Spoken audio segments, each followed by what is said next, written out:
주기도문하겠습니다. 하늘에 계신 우리 아버지여, 이름이 거룩히 여김을 받으시오며 나라의 임하옵시며 뜻이 하늘에서 이루어진 것 같이 땅에서도 이루어지이다.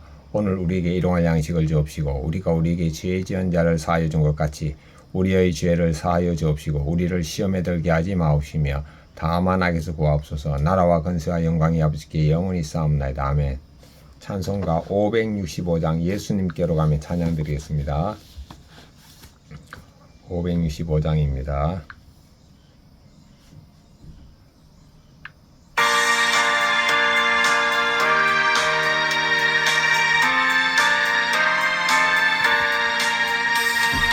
예수님께로 가면 나는 기뻐요. 걱정 근심 많고 정말 즐거워. 예수님께로 가면 나는 기뻐요. 나와 같은 아이 부르셨어요. 아멘. 하나님의 말씀 사도행전 3장 1절부터 10절입니다. 제9시 기도 시간에 베드로와 요한이 성전에 올라갈새 남에서부터 못 끄게 된 이를 사람들이 메고 오니 이는 성전에 들어가는 사람들에게 구걸하기 위하여 날마다 미문이라는 성전문에 두는 자라.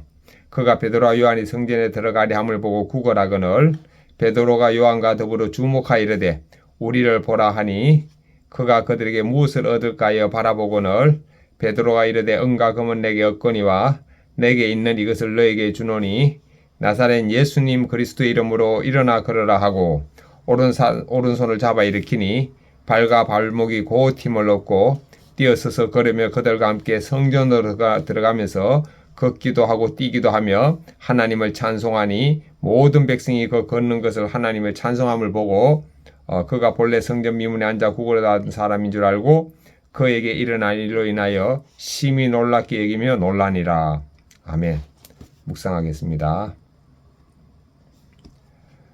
1절부터 3절 보겠습니다. 제9시 기도 시간에 9시면은 우리나라 시간 6월 돼야 되니까 15시 오후 3시네요. 오후 3시에 베드로와 요한이 성전에 기도하러 갔다가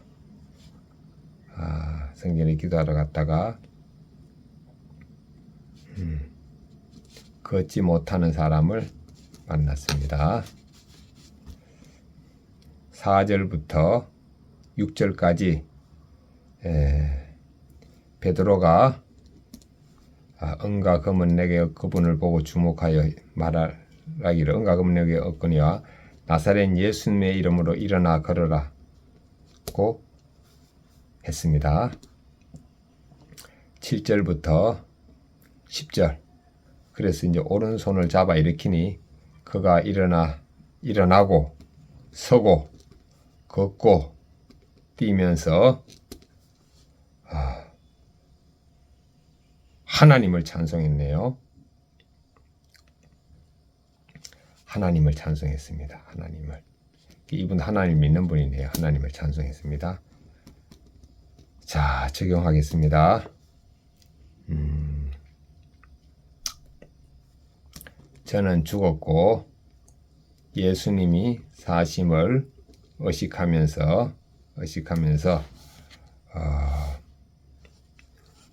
질병이나 그 다음에 환경이나 이런 어려움을 겪는 사람을 보면은 예수님의 이름으로 기도를 해드리겠습니다. 나사렛 예수님의 이름으로 기도해드리겠습니다.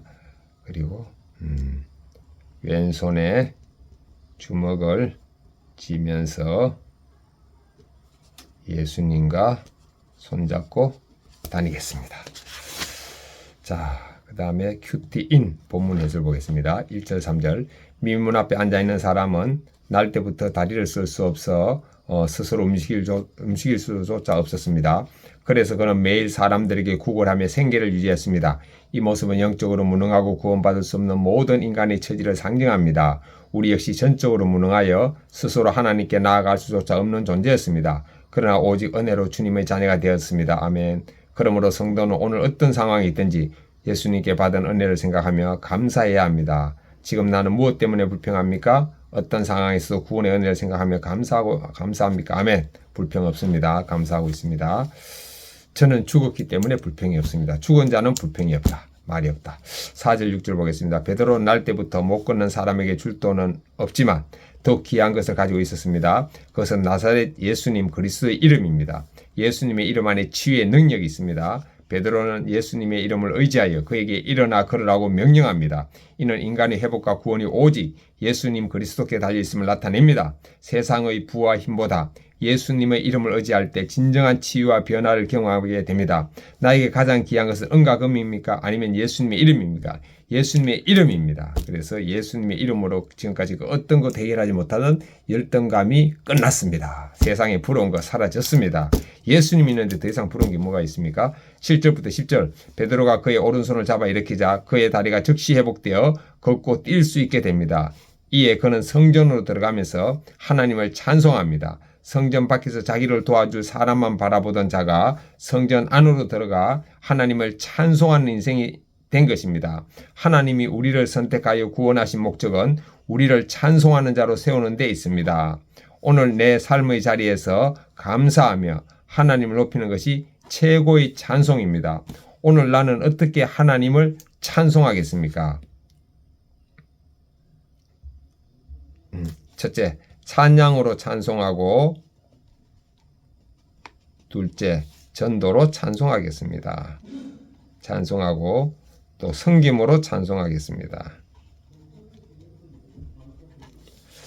자, 묵상 간증하겠습니다. 아버지 사랑합니다. 김현수님 간증문입니다. 큐티인 간증문입니다. 제 유년 시절은 화목한 가정과 거리가 멀었습니다.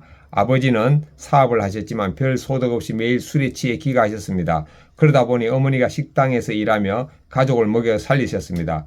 결국 제가 초등학교를 졸업하기 전에 두 분이 이혼하셨고 저는 사춘기를 아버지와 보내야 했습니다. 그 후 부모님은 재결합하셨지만 아버지의 주사는 여전했고 가정의 불화 또한 끊이지 않았습니다. 어느새 제 마음에는 세상에 믿을 사람 하나 없다는 불신이 생겼습니다. 저는 일찍 사회에 뛰어들어 기술을 배우며 입지를 굳혔습니다. 그러다 사람들의 인정에 취해 더 많은 인정을 얻을 수 있을까 하여 열심을 내었습니다. 하지만 외골수적인 성향과 남을 못 믿는 성격으로 관계의 얼음을 겪었습니다. 특히 아버지를 향한 무시와 분노가 극에 달해 집을 박차고 나와 독립하게 되었습니다. 그러나 편한 시간도 잠시뿐 혼자 사니 신경 쓸 일도 많고 밤만 되면 마음이 공허해졌습니다. 그무렵 저는 한 교회 청년부에 속해 예배를 드리고 말씀을 묵상하면서 은혜를 받았습니다. 그래서 어느 날 연락을 끊고 지내던 아버지께 전화해 안부를 여쭙고 아버지 사랑합니다라고 말씀드렸습니다. 마치 꿈을 꾸듯 저도 모르게 그런 말이 술술 나와 매우 놀랐습니다. 이 일은 나면서 못 걷게 된 사람이 예수님 그리스도의 이름으로 일어나 그런 것처럼 영적 안전뱅이던 제가 일어서는 사건이었습니다. 이후 교회에 반감이 있으시던 아버지는 제가 교회에서 결혼하는 것을 허락하셨습니다.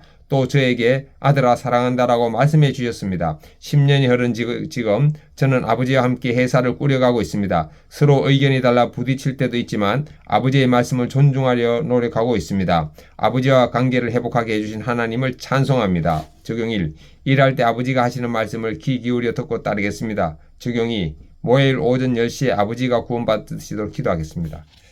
이게 참 중요하네요. 정해진 시간에. 저의 적용을 다시 확인하겠습니다. 저는 죽었고 예수님이 사심을 의식하면서 질병이나 환경에 어려움이 있는 분들을 위해 예수님의 이름으로 기도하겠습니다.